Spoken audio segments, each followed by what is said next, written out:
नमस्कार दोस्तों, स्वागत है आपका मेरे YouTube चैनल पर। आज हम बात करेंगे लेखपाल भर्ती के बारे में। बहुप्रतीक्षित सभी युवाओं के लिए पिछले 5 साल से प्रतीक्षा करते करते अब यह वैकेंसी फ़िलहाल नोटिफिकेशन के तौर पर सबके सामने आई गई है। कोई अखबार ऐसा नहीं था, कोई हफ्ता ऐसा नहीं था, कोई दिन ऐसा नहीं था, कोई मंत्री ऐसा नहीं था जिसने इस परीक्षा का जिक्र ना करा हो और ना कहा हो कि ये परीक्षा आने वाली है। हाल तो इस परीक्षा का ऐसा था कि एक बार तो इसकी ज्वाइनिंग भी करा दी गई थी ट्यूट में सिर्फ। खैर, ये सब बातें पुरानी हो गई। जूझते जूझते 5 साल बाद संघर्ष करते करते वैकेंसी आ ही गई। अब जब आ गई है तो इसके बारे में बात भी कर ली जाए। देखिए, इसमें कुछ मोटी मोटी चीज़ों के बारे में हम डिस्कस करेंगे। डिटेल में हम ज़्यादा नहीं जाएंगे, डिटेल में आप देख लीजिएगा। सभी को पता है, पहली चीज़, इस परीक्षा का फार्म वही व्यक्ति भर सकता है, वही कैंडिडेट भर सकता है जिसने पीईटी अर्थात प्रारंभिक परीक्षा का एग्ज़ाम दिया है। पीईटी मतलब समझ गए ना, प्राइमरी एलिजिबिलिटी टेस्ट, जो आप सभी का पहले हो चुका है। जिन्होंने उस परीक्षा में भाग लिया है, और चाहे उनके कितने भी नंबर हो, चाहे उनकी कितनी भी परसेंटाइल हो, फार्म सभी भर सकते हैं, ठीक है। लेकिन उसकी एक शैक्षिक योग्यता है, एक उम्र की सीमा है, उन सबको आगे हम डिस्कस कर लेंगे। फॉर्म भरने की जो स्टार्टिंग डेट है वो है 7 जनवरी 2022, ठीक है। 7 जनवरी 2022 इसकी फॉर्म भरने की स्टार्टिंग डेट है। अगर हम बात करें इसके फॉर्म भरने की लास्ट डेट, तो 28 जनवरी 22 रखी है। 21 दिन का टाइम दिया है। चुनाव साल है तो कुछ भी कर सकते हैं। आवेदन में संशोधन आप कर सकते हैं 4 फरवरी 2022 तक, ठीक है। इसमें इन सब चीज़ों को छोड़ दीजिए, इनमें हम नहीं पढ़ेंगे, आगे चलते हैं। हम सिर्फ मेन चीज़ों को पढ़ेंगे। यहाँ पे देखिए जो आपके लिए इम्पोर्टेंट टॉपिक है, राजस्व लेखपाल मुख्य परीक्षा हेतु अभ्यर्थियों को शॉर्टलिस्टिंग उनके प्रारंभिक अर्हता परीक्षा 2021 में जो प्रारंभिक अर्हता परीक्षा हुई थी कि स्कोर के आधार पर ही की जाएगी, ठीक है। शॉर्ट लिस्टिंग होगी, सीधी सी बात है। लगभग 8,000 पद आए हैं, अलग अलग कैटेगरी के अलग अलग पद हैं, तो उनमें शॉर्ट लिस्टिंग करी जाएगी। जितने भी लोग फॉर्म भरेंगे, अब चाहे वो ज़्यादा नंबर वाले फॉर्म भरें जिनके प्रीईटी में ज़्यादा नंबर है, चाहे वो कम नंबर वाले, उसके आधार पर एक मेरिट बनेगी। उस मेरिट के आधार पर आपको मेंस एग्ज़ाम के लिए बुलाया जाएगा, जिसके लिए आपको अलग से फॉर्म भरना होगा।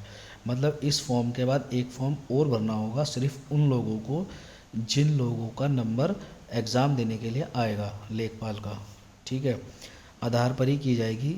अतः इस परीक्षा में प्रतिभाग हेतु केवल वही अभ्यर्थी ऑनलाइन आवेदन कर सकते हैं जो प्रारंभिक अर्हता परीक्षा 2021 में सम्मिलित हुए हों एवं उन्हें आयोग द्वारा स्कोर कार्ड वैध संख्यात्मक स्कोर के साथ जारी किया गया है। मतलब जितने भी बच्चों का एग्ज़ाम हुआ है उनको रिज़ल्ट आया है, और रिज़ल्ट आने के बाद उनको एक स्कोर कार्ड अलॉट हुआ है, सिर्फ वो ही इसमें भाग ले सकते हैं। अगर ऐसा कोई विद्यार्थी जो इस परीक्षा में भाग ले चुका है पर उसका रिज़ल्ट नहीं आया किन्हीं कारणों की वजह से, मान लीजिए कि वो नकल करते हुए पकड़ा गया या फिर कोई अवैधानिक चीज़ करते हुए पकड़ा गया, उसको डिबार कर दिया गया, वो इस फॉर्म को नहीं भर सकता है, ठीक है ना। आगे चलते हैं। परंतु यह जब तक आयोग स्तर से जांच के अधीन वह औपबंधिक, इसको मैं शॉर्ट में बता देता हूँ। मान लीजिए किसी का रिजल्ट है औपबंधिक या प्रोविजनल तौर पर आया है, उसके रिजल्ट में लिखा गया था कि प्रोविजनली आपका अलॉट कर रहे हैं, क्योंकि हो सकता है कि उसकी शैक्षिक योग्यता या फिर अन्य किसी स्तर पर उसके कैंडिडेचर, मतलब उसकी कैंडिडेचर या फिर ये कहें कि उसके एक परीक्षार्थी के तौर पर सवाल खड़ा करता हो, ठीक है, क्रेडिबिलिटी उसकी सही ना हो, पर प्रोविजनल तौर पर उसका रिज़ल्ट इशू कर दिया, तो आयोग द्वारा उसको फॉर्म भरने की अनुमति तो दी जाएगी। और हो सकता है अगर वो मेरिट में स्थान बनाए तो लेखपाल का एग्ज़ाम भी दे, लेकिन उसका जो रिज़ल्ट रहेगा वो जांच के अधीन रहेगा, ठीक है। आयोग द्वारा जो जांच करी जाएगी और उसका जो रिज़ल्ट निकलेगा उसके अधीन रहेगा, ठीक है। यहाँ इन्होंने दे रखा है कि फॉर्म किस वेबसाइट से भरना है, क्या उसकी प्रक्रिया रहेगी। प्रक्रिया शॉर्ट में समझ लीजिए, ज़्यादा मैं इसके बारे में डिटेल में नहीं बताऊँगा। सिंपल बात है, आपके पास जो आपने पीईटी का फॉर्म भरा है उसका फॉर्म आपके पास होना चाहिए। साथ ही साथ आपके पास एक पीईटी का जो आपका रिज़ल्ट आया था उसका जो वैलिड स्कोर कार्ड है वो आपके पास होना चाहिए। कुछ नहीं, सिर्फ आपको उसमें पीईटी का रजिस्ट्रेशन नंबर डालना है, आपकी सारी इन्फॉर्मेशन खुल के आ जाएगी। या फिर आपके OTP के माध्यम से भी आप लॉगिन कर सकते हैं। ठीक है, लॉगिन करने के बाद जो आपने PET में इन्फॉर्मेशन दी थी लगभग सारी इन्फॉर्मेशन वो आ जाएगी। 2-3 स्टेज और हैं जिनको आप आगे फॉरवर्ड करेंगे, तो आगे फॉरवर्ड करने के बाद आपकी भरने होगी। फ़ोटो और साइन चेंज नहीं कर सकते, ध्यान रखिएगा। जो फ़ोटो और साइन आपने PET का फॉर्म भरते टाइम रखे थे वही आपके रहेंगे।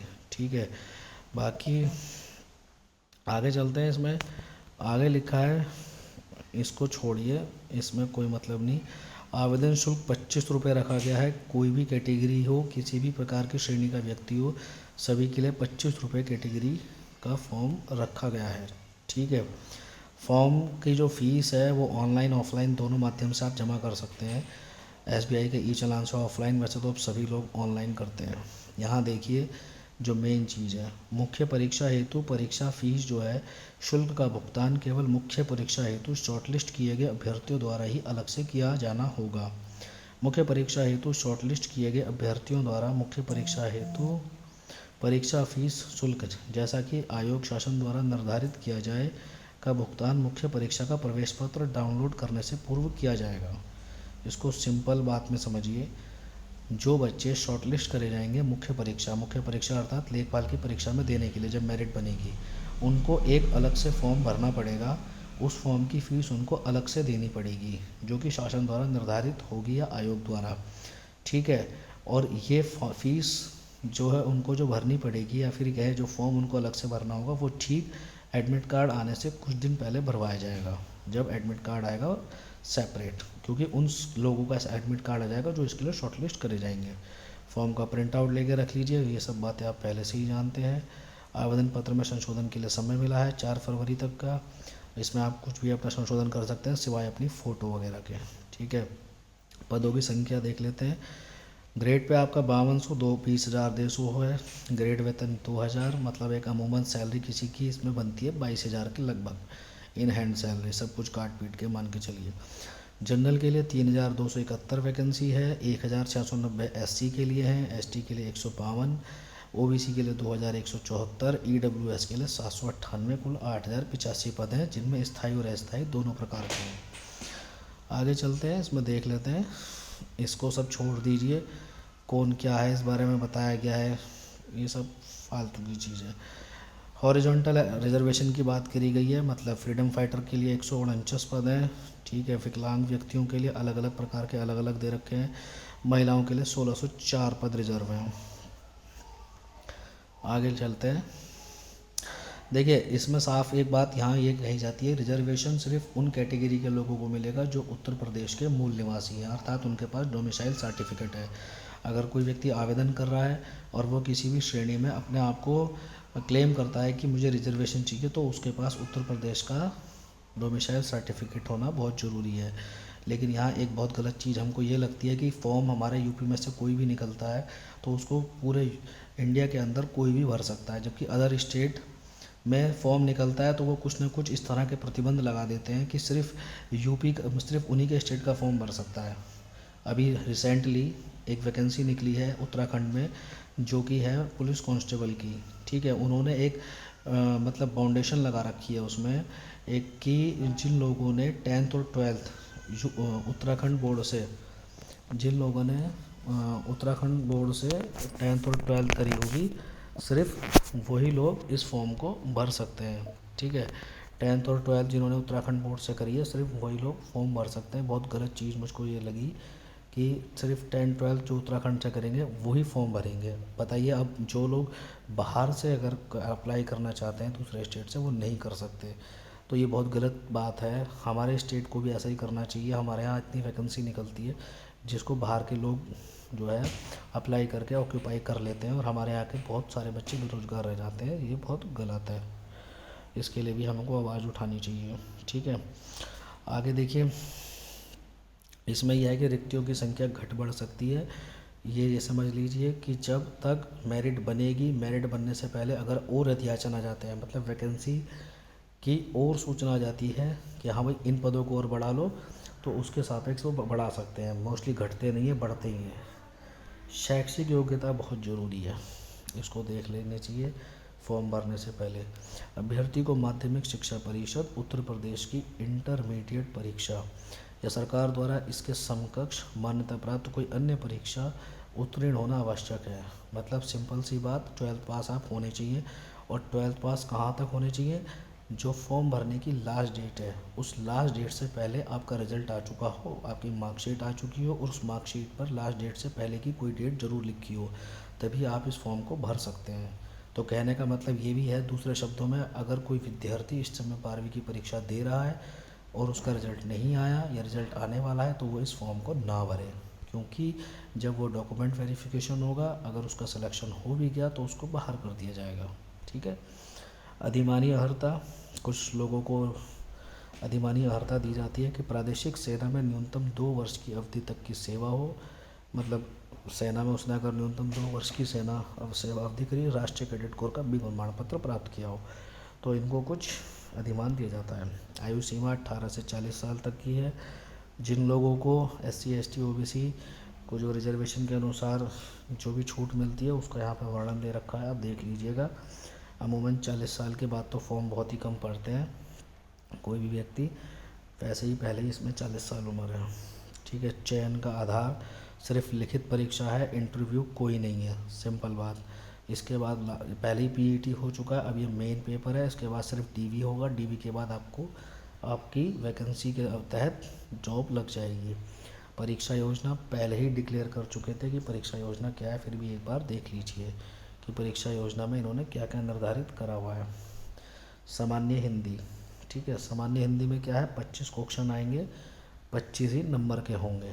गणित में 25 क्वेश्चन 25 नंबर के, GK में 25 क्वेश्चन 25 नंबर के, ग्राम्य समाज विकास 25 क्वेश्चन 25 नंबर के, कुल 100 क्वेश्चन 100 नंबर के होंगे। और पेपर की अवधि होगी 2 घंटे अर्थात 120 मिनट। आगे सिलेबस दे रखा है, देखिए इस चीज़ को देख लीजिएगा। नेगेटिव मार्किंग है, बच्चे पूछते हैं नेगेटिव मार्किंग है या नहीं। ठीक है। नेगेटिव मार्किंग क्या है, 1/4 की, मतलब आप 4 गलत करिए, आपका 1 नंबर ढाई देने से कट जाएगा। पर अगर आप क्वेश्चन करते ही नहीं तो कोई नंबर नहीं कटेगा, सिंपल सी बात। सामान्य हिंदी में क्या क्या आएगा, बहुत गौर से देखिएगा। समास आएंगे, पर्यायवाची आएंगे। यूपी SSC की एक खासियत है बहुत अच्छी, वो हर सेक्शन से क्वेश्चन देता है, चाहे एक क्वेश्चन दे, इसलिए सभी सेक्शन को समान समय देना पड़ता है। ये आपने PET के एग्ज़ाम में देख लिया होगा और पुराने पैटर्न उठा के देख लीजिएगा। समास, पर्यायवाची, विलोम, तत्सम एवं तद्भव, संधियाँ, ठीक है, संधि आएंगी। वाक्यांशों के लिए एक शब्द, शब्द निर्माण, लोकोक्तियाँ एवं मुहावरे, वाक्य संशोधन, लिंग, वचन, कारक, काल, वर्तनी, त्रुटि से संबंधित अनेकार्थी शब्द, अपठित गद्यांश पर आधारित प्रश्न। ठीक है। ये सभी सामान्य हिंदी में आएंगे। अंकगणित एवं सांख्यिकी में देख लीजिए, संख्या पद्धति, बहुत बड़ा सिलेबस है मैथ का देखा जाए तो। प्रतिशतता, परसेंटेज हो गई, लाभ हानि, प्रॉफिट लॉस हो गया। सांख्यिकी, स्टैटिक्स, आंकड़ों का वर्गीकरण, क्लासिफिकेशंस ऑफ नंबर्स एक तरह से कह सकते हैं। बारंबारता हो गई, बारंबारता बंटन हो गया, सारणियन हो गया, संचयी बारंबारता हो गई, आंकड़ों का निरूपण हो गया, दंड चार्ट, पाई चार्ट, आयत चित्र, बारंबारता बहुभुज, केंद्रीय माप, समानांतर माध्य, माध्यिका एवं बहुलक। उसके बाद आते हैं बीज गणित में, लघुत्तम समावर्तीय, महत्तम समावर्तीय अर्थात LCM SCM, उनमें संबंध, युगपत समीकरण, द्विघात समीकरण, गुणनखंड, क्षेत्रफल, परिमेय। बहुत बड़ा सिलेबस है मैथ का देखा जाए तो। रेखा गणित, त्रिभुज संबंधी पाइथागोरस प्रमेय, त्रिभुज, आयत वर्ग, समलंब, समानांतर चतुर्भुज, समचतुर्भुज के परिमाप, क्षेत्रफल, वृत्त की परिधि एवं क्षेत्रफल। ठीक है। सामान्य ज्ञान बहुत ज़रूरी है, सब उसमें आता है एग्ज़ाम में। क्या क्या है, सामान्य विज्ञान अर्थात साइन, राष्ट्र तथा अंतर्राष्ट्रीय महत्व की समसामयिक घटनाएं, मतलब नेशनल एवं इंटरनेशनल करंट अफेयर्स, भारत का इतिहास, इंडियन हिस्ट्री हो गई, भारतीय राष्ट्रीय आंदोलन, इंडियन फ्रीडम स्ट्रगल, भारतीय राज्य व्यवस्था अर्थात इंडियन पॉलिटी तथा अर्थव्यवस्था, इंडियन इकोनॉमिक्स, विश्व भूगोल मतलब वर्ल्ड ज्योग्राफी, जनसंख्या, पॉपुलेशन, सामान्य विज्ञान के प्रश्न। ठीक है। विज्ञान भी आ गया, यहाँ भी दे रखा है विज्ञान, और यहाँ भी दैनिक अनुभव तथा परीक्षण से संबंधित विषयों सहित विज्ञान के सामान्य प्रबोध एवं जानकारी पर होंगे। जिसकी किसी भी सुशिक्षित व्यक्ति से अपेक्षा की जा सकती है। मतलब ज़्यादा टिपिकल नहीं होंगे, डीपली नहीं होंगे, नॉर्मल होंगे, जिसमें माना जाएगा कि कोई भी इसके आंसर ईजिली दे सकता है। ठीक है, जिसने किसी वैज्ञानिक विषय का अध्ययन नहीं किया हो वो भी इसके आंसर दे सकता है। भारत के इतिहास के अंतर्गत आर्थिक, सामाजिक, सांस्कृतिक तथा राजनीतिक पक्षों की व्यापक जानकारी पर ध्यान देना होगा। मतलब इतिहास में थोड़ा डीपली पूछ सकते हैं। भारतीय राष्ट्रीय आंदोलन पर अभ्यर्थियों से भारतीय स्वतंत्रता आंदोलन की प्रकृति तथा विशेषता, ठीक है, ध्यान रखिएगा। राष्ट्रवाद का अभ्युदय, कैसे राष्ट्रवाद का अभ्युदय हुआ। उसके बाद स्वतंत्रता प्राप्ति के बारे में सामान्य ज्ञान अपेक्षित है। भारतीय राज्य व्यवस्था तथा अर्थव्यवस्था के अंतर्गत भारतीय राज्य व्यवस्था, भारतीय संविधान आएगा। भारत की अर्थव्यवस्था तथा नियोजन के व्यापक लक्ष्यों की जानकारी प्रश्न होंगे। विश्व भूगोल तथा जनसंख्या में केवल विषयों की सामान्य जानकारी की परख होगी, ज़्यादा डीपली नहीं, जिसमें भारत के भूगोल में भौतिक, पारिस्थितिकी, आर्थिक, सामाजिक, जनानकीय पक्षों पर विशेष बल दिया जाएगा। अभ्यर्थियों से उपरोक्त की सामान्य जानकारी विज्ञा विशेषता उत्तर प्रदेश के परिप्रेक्ष्य में अपेक्षित है। ग्राम्य समाज विकास इसमें जरूरी है। पटवारी एक बार का पेपर है तो इस तरह के तो क्वेश्चन आएंगे। ग्राम्य विकास भारतीय संदर्भ में ग्राम्य विकास कार्यक्रम, ग्राम्य विकास योजनाएं एवं प्रबंधन, ग्राम्य विकास शोध प्रणालियाँ, ग्रामीण स्वास्थ्य योजनाएं, ग्रामीण सामाजिक विकास, ग्राम्य विकास और भूमि सुधार, त्रिस्तरीय पंचायतें, राज्य व्यवस्था, केंद्र व राज्य सरकार की ग्राम्य विकास से संबंधित योजनाएं, ये सब इसमें आएगा। ठीक है। लिखित परीक्षा के संबंध में विशेष नोट। यदि विज्ञापित पदों के प्रत्युत्तर में प्राप्त आवेदन पत्रों की संख्या अत्यधिक होती है और आयोग के लिए विज्ञापन के सापेक्ष प्रारंभिक अर्हता परीक्षा 2021 के स्कोर के आधार पर मुख्य परीक्षा हेतु शॉर्टलिस्ट किए गए अभ्यर्थियों की संख्या अधिक होने के कारण इनकी लिखित परीक्षा एक ही शिफ्ट में या एक साथ एक ही दिन में आयोजित किया जाना सुविधाजनक नहीं होता है, तो उक्त लिखित परीक्षा एक से अधिक शिफ्टों में आयोजित की जा सकती है। यदि परीक्षा एक से अधिक शिफ्टों में आयोजित की जाती है तो अभ्यर्थियों के स्कोर को नॉर्मलाइजेशन की प्रक्रिया लागू होगी। सिंपल समझिए, शॉर्टलिस्ट करा गया विद्यार्थियों को मेन एग्ज़ाम के लिए, लेकिन शॉर्टलिस्ट का जो क्राइटेरिया रखा गया, मान लीजिए 10 गुना, 15 गुना, 20 गुना, 25 गुना, 30 गुना, या फिर ये कह लीजिए कि 50% से ऊपर अगर रखा गया और ऐसी स्थिति में अभ्यर्थियों की संख्या ज़्यादा है और ये लोग एक शिफ्ट में एग्ज़ाम नहीं करा पा रहे हैं, एक से अधिक शिफ्ट में इनको एग्ज़ाम कराना पड़ रहा है, एक दिन में या एक से ज़्यादा दिन में, तो ऐसी कंडीशन में क्योंकि प्रश्न पत्र कठिन हो सकते हैं, तो उसके लिए